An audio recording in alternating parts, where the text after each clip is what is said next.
Bayangkan sebuah pabrik pengolahan kelapa. Di satu sisi, santan dan daging kelapa keluar sebagai komoditas yang mahal. Namun di sisi lain, gunungan tempurung kelapa menumpuk begitu saja, dianggap sebagai sampah yang hanya mengotori lahan. Bagi mata orang awam itu adalah limbah. Tapi bagi seorang entrepreneur, itu adalah emas hitam yang sedang menunggu untuk dibentuk. Inilah titik awal dari bisnis arang briket, sebuah bisnis yang tidak hanya menjanjikan keuntungan finansial, tetapi juga membawa misi penyelamatan lingkungan melalui ekonomi sirkular. Dunia sedang bergeser. Di Eropa, Timur Tengah, hingga Amerika, orang-orang mulai meninggalkan arang kayu konvensional. Karena arang kayu merusak hutan dan menghasilkan asap yang pedih di mata serta berbau tajam. Disinilah arang briket masuk sebagai pahlawan. Briket tempurung kelapa memiliki beberapa keunggulan kompetitif yang membuatnya dicari pasar global. Panas yang stabil dan tahan lama. Jauh lebih awet dibanding arang biasa. Tanpa asap dan tanpa bau. Sangat krusial untuk restoran fine dining dan pengguna shisha atau hookah. Bisnis ini ramah lingkungan karena tidak ada pohon yang ditebang. Kita hanya memanfaatkan limbah yang sudah ada.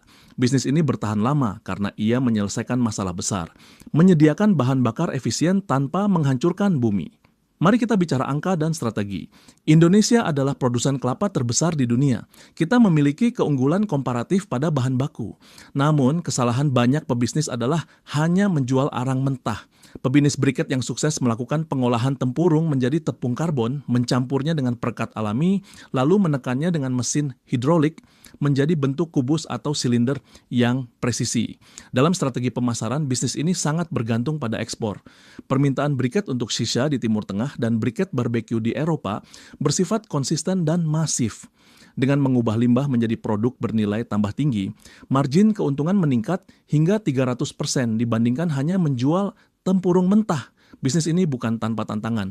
Pembeli internasional sangat cerewet soal kadar abu.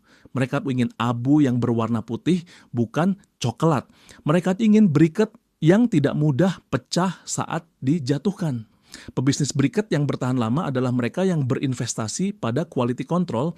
Mereka memahami bahwa dalam bisnis ekspor, kepercayaan adalah mata uang yang paling berharga. Sekali Anda mengirim barang berkualitas rendah, pintu pasar dunia akan tertutup. Namun jika kualitas terjaga, kontrak jangka panjang akan terus mengalir. Inilah yang disebut dengan membangun parit bisnis melalui reputasi kualitas. Kedepan arang briket tidak hanya soal bakar-bakar daging atau shisha. Briket mulai dilirik sebagai sumber energi alternatif untuk industri kecil hingga menengah untuk menggantikan batu bara. Secara narasi bisnis, ini adalah bisnis yang tahan kiamat. Selama orang masih makan, selama industri masih berjalan, dan selama isu lingkungan masih menjadi prioritas dunia, arang briket akan selalu memiliki tempat. Ini adalah bisnis yang mengubah polusi menjadi solusi, dan sampah menjadi pundi-pundi rupiah. Filosofi arang briket adalah tentang tekanan. Tempurung kelapa harus dihancurkan, dibakar dalam ruang hampa, dan ditekan dengan kekuatan tonase tinggi untuk menjadi briket yang kuat. Begitu juga dengan bisnis. Dibutuhkan ketekunan, kemampuan menghadapi tekanan pasar, dan visi untuk melihat nilai di mana orang lain hanya melihat sampah.